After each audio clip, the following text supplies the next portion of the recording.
Yo, yo, yo, yo, yo, yo, what's the good word? It's your man Beretta. I'd like to welcome you to this latest episode of The Mind of Beretta. You know what to do. You can find me on Instagram. You can find me on Twitter at Beretta Beats. You know how we do. I'm going to try something a little bit different.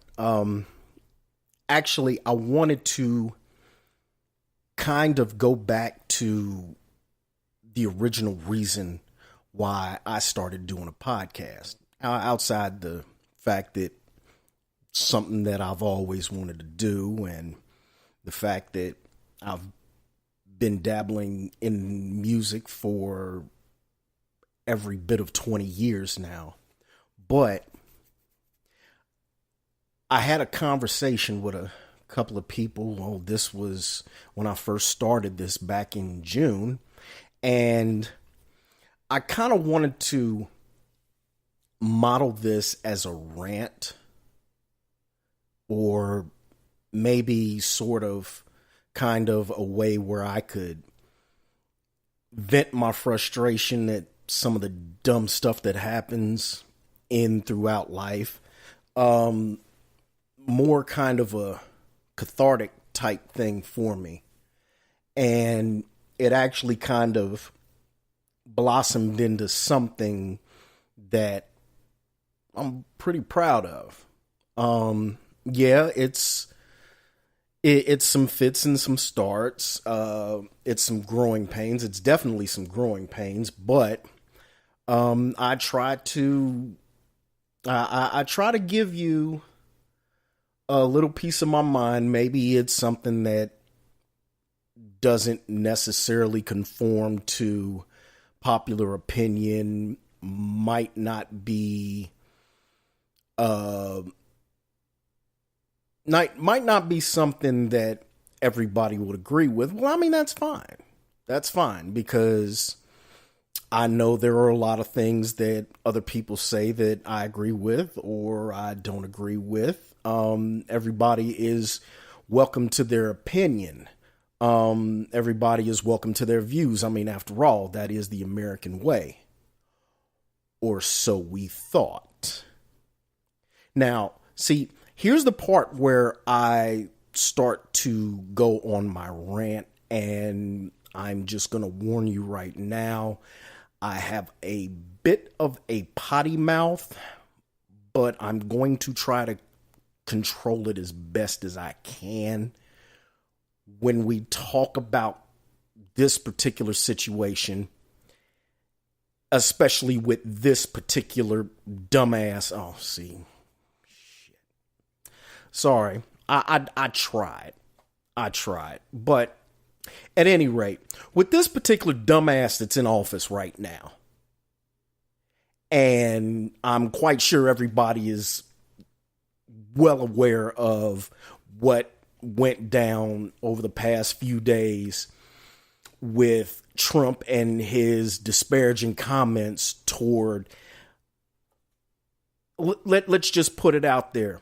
His comments were disparaging towards the black NFL players, because evidently he couldn't get it through his mind that there are actually white players and Latino players that also play for the NFL. Evidently, Trump feels like, or thinks like, that, oh, that's just one big ass plantation. We're just going to let the niggers do what they do until they decide to do something that we don't agree with, and then we're just going to put them in their place. As evidenced by his comments calling players that kneel during the national anthem, and I quote, sons of bitches. Well, Donald J. Dumbass Trump, if for whatever reason you should happen to hear this podcast, please let me make something very clear to you. You are the biggest son of a bitch out of them all. You're a disgrace to this country. You're a disgrace to the office of the President of the United States. And so now I need to go on ahead and address a couple of elephants in the room. Number one, since now we're having all of these people coming out and saying, oh, well, if you kneel during the national anthem, then you're being un-American, you're being unpatriotic, you're disrespecting the flag, you're disrespecting the country, you're disrespecting the military. Listen, I'm not the first person that's going to say this. Excuse me, and I'm not going to be the last person to say this. If you too dumb and too thick to realize that this protest has nothing to do with the flag or the military, and it has everything to do with what this country supposedly, air quotes, supposedly stands for: peace, justice, equality for all Americans. Not just them white Americans. Not just the Latinos that wanted to come across the border for a new life to escape the hell that they've been living in. And they come into this country looking to provide for their families, to make a better life for their families and themselves. Not just for all them, but for all Americans. And guess what? All Americans happens to include people like me. People like me whose ancestors were drug over here. We didn't really have a goddamn choice, now did we? Because I'm here to tell you, people like me, we wake up and we have our first conscious thought somewhere around age 6 or 7. The first thought we have is not, damn, we just got drug over here. My mama and my daddy and my grandparents and my great-grandparents and my great-great-great-great-great-grandparents got drug over here because there was some lazy-ass white folks down south that didn't want to do shit, but they wanted to get us to do it. So that wasn't our first conscious thought. Our first conscious thought was, well, hell, this guy that stays next door to me, hey, we're taught he's an American. We're taught we're American. So we all should be the same, right? Question. So if we're all the same, right? Under the eyes of the law, quote unquote, under the American flag, quote unquote, under this great nation, quote unquote, and you have a problem with NFL players, translation, black people, protesting the racial injustices that have been going on in this country for the better part of 400 years. If you got a problem with people peacefully protesting, then the question I ask you is, dead ass, so do you believe, so I guess you don't believe that black people are entitled to the same rights and freedoms that you enjoy. I just want that to sink in for a second. If you, as an American, believe that another American shouldn't protest peacefully for the racial injustices that have been going on in this country for the better part of 400 years, then does that mean you believe that Black Americans in this country do not have the same rights as you? Now, listen, you can go on ahead and you can get all pissed off at me. You can call me a race baiter or whatever. You can call me, I'm going to take it old school for you. You can call me a rebel rouser all you fucking want to. But I just put it out there because it's the 100% truth.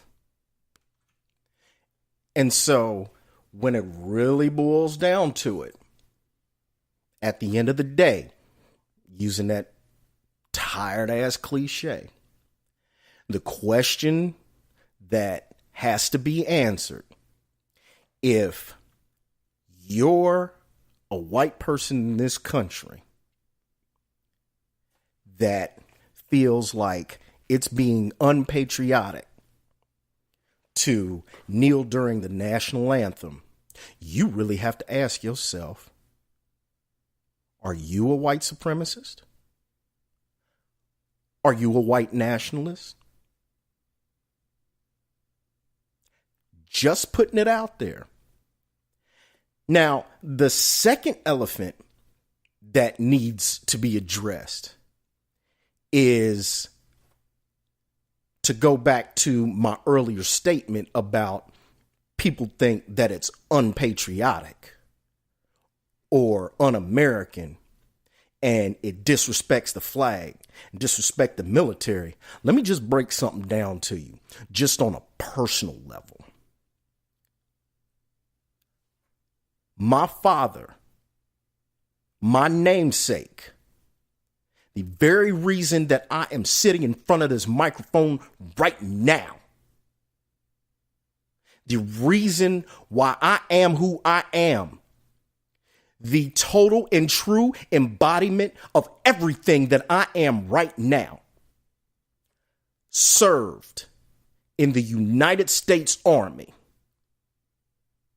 from 1941 to the end of the war in 1945.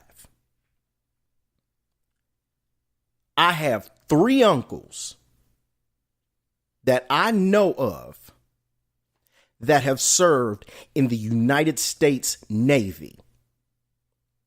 One, my oldest, late Uncle John, actually died in combat. I have another uncle that served for the United States Air Force for 23 years. There is no one on the face of this planet that gets it about what it means to fight and sacrifice for this godforsaken bullshit ass country like I do. You want to say, you want to wonder why I'm getting really, really angry about this. It's for one simple point. One simple point that Donald J. motherfucking ass Trump won't acknowledge. A point that Jeffrey Sessions, Jefferson Beauregard Sessions, I might add, does not want to acknowledge. And everybody else in his little bullshit ass administration doesn't want to acknowledge.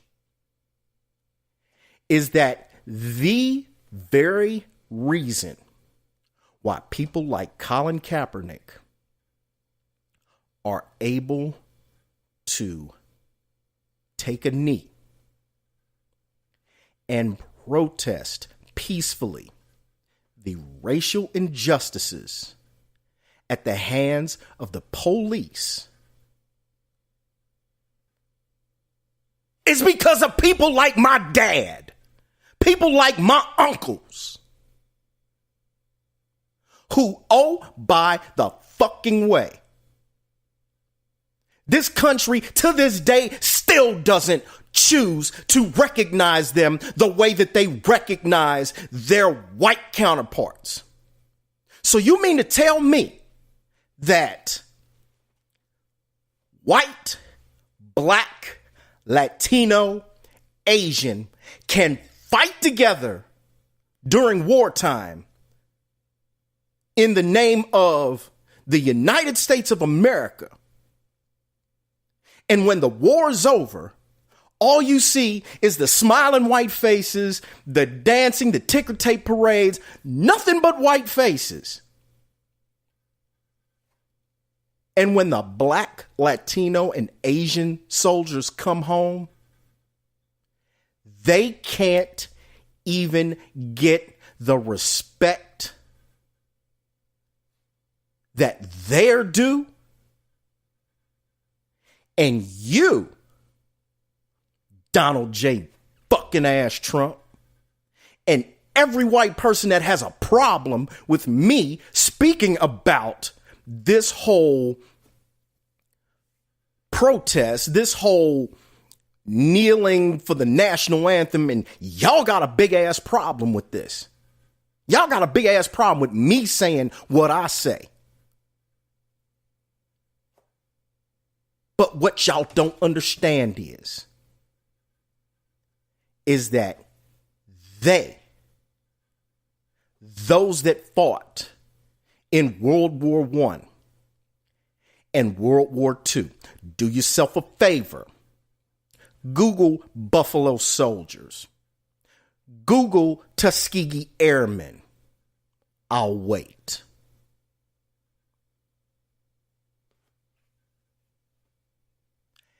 Now that you've Googled it, you'll understand why I got a big ass problem right now. You expect me to want to pledge allegiance, unyielding, undying allegiance to a country and a flag that hasn't given a shit about any black person on this rock, on this planet? Even after my ancestors fought and in some cases died for you, died for this country, died for this flag? Guess what? If you want to call me un-American or unpatriotic, because I got a problem with that, because I got a problem with you attacking NFL players and NBA players for their peaceful right to protest, then call me un-American. Call me unpatriotic. Because I'm going to tell you right now, the way I feel, I don't give a damn about your flag. I don't give a damn about your Pledge of Allegiance. I don't give a fuck about your national anthem either. Matter of fact, if you want to do the real Googles about it, step to anybody that went to Princeton High School during the years 1988, 1989, 1990, 1991, 1992. You ask any of them, who the fuck sat down for the Pledge of Allegiance? We did. You know why? Because we learned through our dads, our uncles, our older brothers. We learned that this shit been crooked.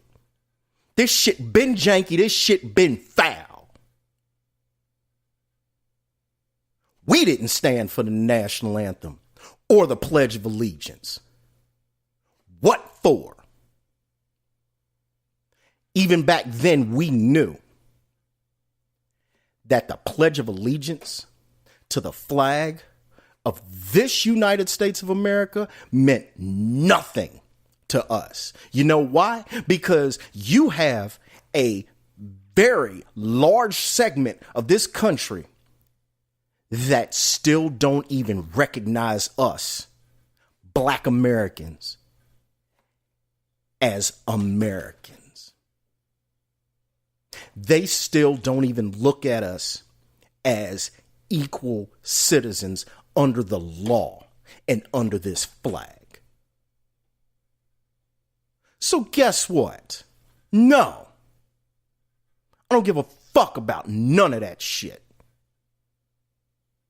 And again, I'm sorry.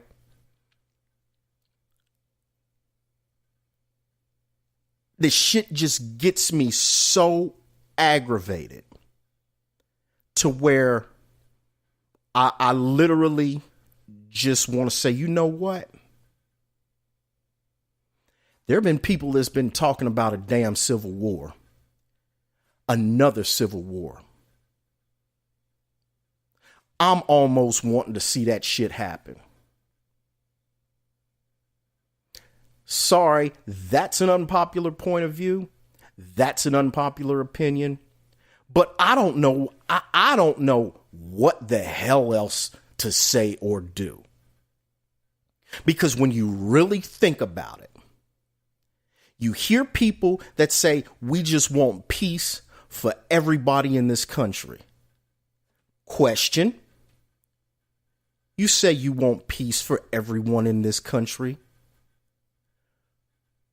By whose standard? Do you want, like most of these people in this country, you want to have peace amongst everybody according to the white man's and the white man's only? Or do you want a peace, a genuine peace, a genuine sense of equality, a genuine sense of fairness that even the founding fathers wrote in the Declaration of Independence? With these 4 words. Sorry, had to count. Oh, okay. 5 words. All men are created equal. Let me start that again. All men are created equal. Therein lies the real question right there. You want to say, yes, we want equality. We want justice. According to whose rules? According to whose standard? The white man's standard? Or the universal standard? Universal meaning that we all are treated equally. We all are treated fairly. We all have a right not to get shot by the fucking cops. Not just white people have that freedom from getting shot by the cops. So, just think about that. I mean, everything that I've just said has been said time and time again. But it's quite obvious that none of y'all on the white side of things has gotten the hint. And when I mean none of y'all, I'm talking about that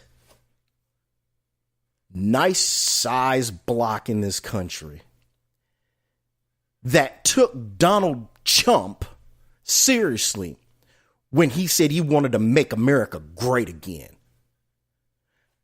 Meaning that he wanted to take this shit back to the 1950s where blacks knew their place. White people were on the top of the heap. We controlled everything. Yeah, I'm talking to you. Y'all don't get it. And y'all simply won't get it. Now, there's a couple of generations of white people that actually do get it, that actually want a lasting peace, a lasting unity, a lasting fairness and equality. regardless of what your skin color is, regardless of what your background, regardless of what your gender is. They're the ones that's now starting to filter in, if y'all haven't already noticed it. That old guard, them old racist ass white folks, they're dying out. And they can't stand it, as evidenced by the events in Charlottesville. Yeah, see, I wanted to get into that, but you know what? I'm just going to let that sleeping dog lie, because we already know exactly what that was. So I just leave it on this note. If you got a problem with me or with anybody else standing up for what's right and protesting peacefully about what's right, number one, kick rocks. Number two, that means you co-signing this shit. And if it makes me un-American, if it makes me unpatriotic to speak on what's right, to speak about human rights, speak about equality, fuck it. Call me un-American. Yeah, I said it. If you got a problem with me, you know where to reach me. On Instagram, on Twitter, at Beretta Beats. We can have a conversation about it. We can have a rational, logical conversation. We can even agree to disagree. But don't come up there with that Bobby bullshit, because I'm going to tell you to pull up. It's your man Beretta.